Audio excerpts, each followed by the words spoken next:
Zombie Apocalypse.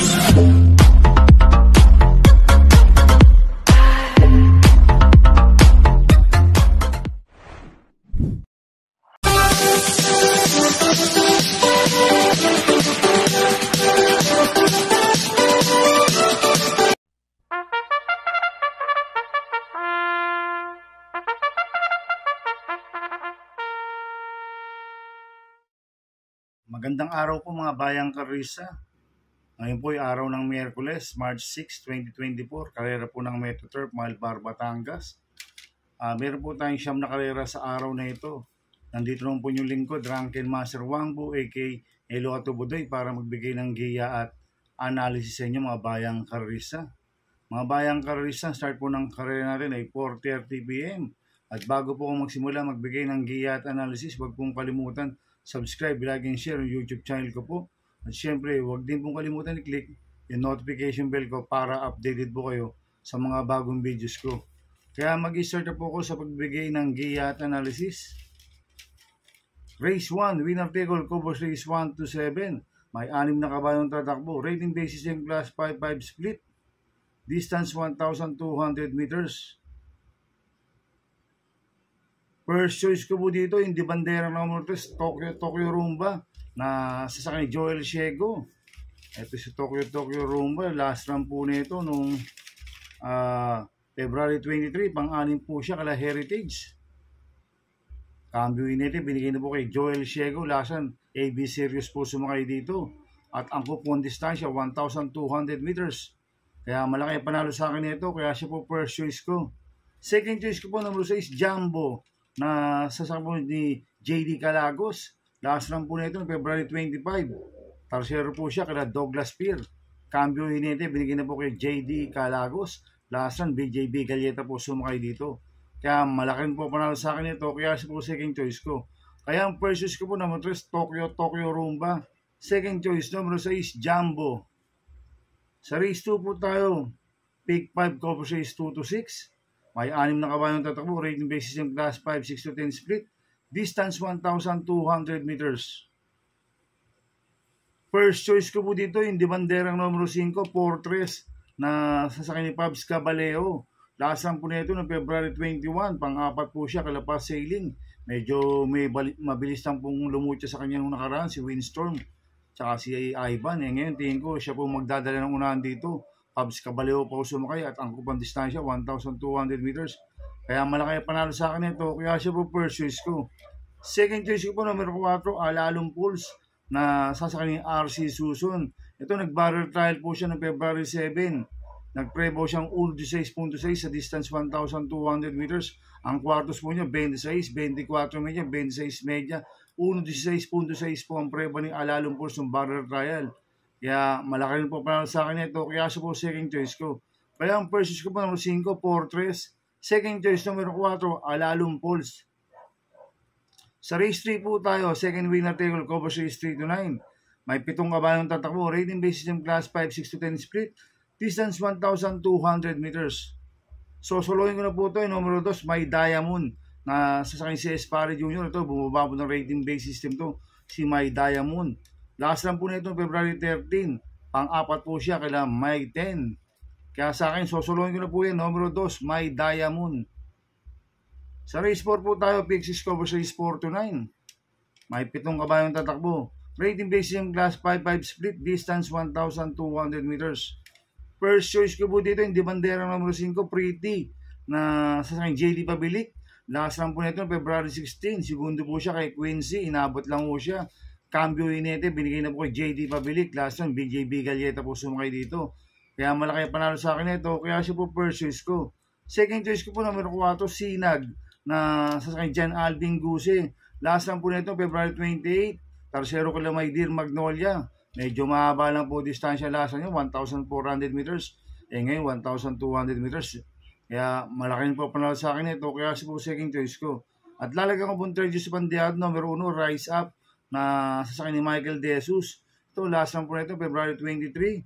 Tarsero po siya kay Queen Margot. Ito, pag nagkalo dyan, ito po pwedeng rumimate si Rise Up. Kaya siya po third choice ko na Bandeado. Kaya ang first choice ko po, number 5, Pretty. Second choice, numero 4, Sinag, third choice sa Pandial, number 1, Rise Up. Sa race 5 po tayo, pick 5 courses 5 to 9. May 7 kabayong tatakbo, rating based on class 5, 6 to 10 split. Distance 1,200 meters. So, soloyin ko na po ito, number 3, Lucky Julian, na sa JB Hernandez to, bumaba po ng rating based system to. Si Lucky Julian, last run po natin, February 18, pang-5 kay Distant Toddler. Kaya sa akin, soloyin ko na po yan, number 3, Lucky Julian. Sa race 6 po tayo, pick 4 courses 6 to 9. May 8 kabayong tatakbo, rating based on class 5, 6 to 10 split. Distance 1,200 meters dito sa race 6. Marami ko nakikitang waivers na pwede maglutsaan. Sila Golden Silver, Windstorm, Don Damiano, at Tatler Story.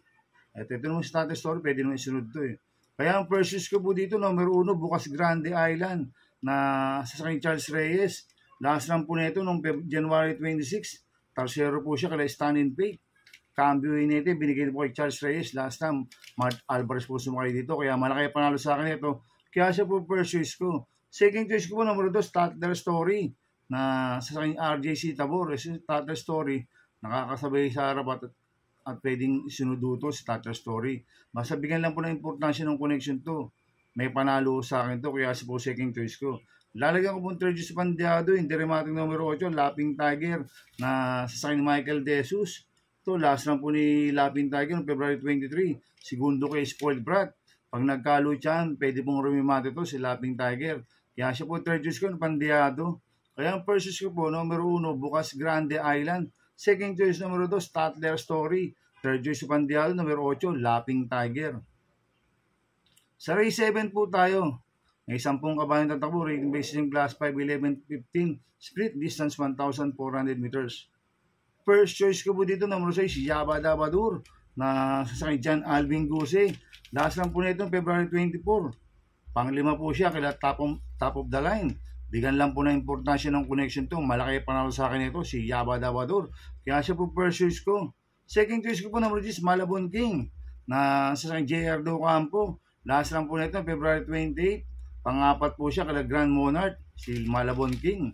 Kaya siya po second choice ko. At lalagyan ko pong third choice sa Pandial, number 2, Spaghetti Bababa, na sasakyan po ni Noel Lunar. Last run po ni Spaghetti Bababa ni February 10. Pang-4 po siya, Kalamandatong, Cambio Hinete, binigay na po kay Noel Lunar. Last run, JR Do Campo po sumakay dito. Kaya siya po third choice ko na Pandiado. Kaya ang first choice ko po, number 6, Yaba Dabadur. Second choice, number 10, Malabon King. Third choice sa Pandiado, number 2, Spaghetti Bababa. Sa penultimate race number 8 na po tayo mga bayang karista. May 7 kabayong tatakbo, rating based in class 5-5 split. Distance 1,200 meters. First choice ko po dito, number 2, Signature Move, na sasakyan po ni JC De La Cruz. Last run po na ito, February 23. Segundo po siya kay Heritage. Cambio Hinete, binigay na po sa Swerting Hinete, JC De La Cruz. Last run, RM Adona po sumakay dito. Kaya malaki panalo sa akin ito, kaya siya po first choice ko. Second choice ko po yung bumaba po ng rating based system, number 6, Successful Affair, na sasakyan po yung MR Elios. Ito, Cambio Hinete, binigay na po kay MR Elios. Last JD Calagos po sumakay dito. At bumaba po ng rating basis ito. Kaya malaki po panalo sa akin ito. Kaya siya po second choice ko. Kaya ang first choice ko po, number 2, Signature Move. Second choice, number 6, Successful Affair. Sa last race po tayo sa race 9. May 13 kabayang tatakbo. Rating basis yung class 4, 22-27. Distance 1,400 meters. First choice ko po dito, Copulente number 2, Queen Luis, na nasa kay JB Hernandez. 2A Luis Bill, na nasa kay Kelvin Nabobo. Last run po ni Queen Luis noong February 24. Segundo po siya kay Top Browser, hindi po siya lumakpas. Cambio Hinete, binigyan po kay JB Hernandez. Last run, OP Cortez po sumakay dito. Kaya malaki panalo sa akin ito, kaya sila po first choice ko. Second choice ko po yung galing sa panalo number 12, Lucky Strike, na sa Ace Aguila, nanalo po noong February 23 yan. Tinalo niya sila October 14. Kaya malaki na po panalo sa akin ito, kaya siya po second choice ko. Lalagyan ko po third choice sa Pandiado, number 8, This Girl Is On Fire, na sasakyan po ng apprentice jockey JC De La Cruz. Ito last time po nito, February 23, tarsero po siya, kay Lucky Strike. Cambio Hinete, binigay na po sa Swerting Hinete, JC De La Cruz. Last time, Danny Boy Camaniero po sumakay dito. Kaya siya po third choice ko na Pandiado. Kaya ang first choice ko po, Copulente numero 2, Queen Luis. 2A, Louisville. Second choice, numero 12, Lucky Strike. Third choice sa Bandeado, numero 8, This Girl is on Fire. Good luck and happy racing mga bayang karista. Inuulit ko, ito gabay ko lang ang analysis ko. Pero pagdating sa tayan, kayo pa din na masusunod. Sana iswertein po tayo ngayon at magsitama. Kaya good luck po sa ating lahat mga bayang karista. Shoutout muna ako mga bayang karista. Happy racing po kay Boss Manuel Chua. Happy racing po kay Boss Chuck Ompok. Happy racing po kay Boss Sam. Happy racing po kay Boss A.R. Bueno. At happy racing po sa Mercedes Stable.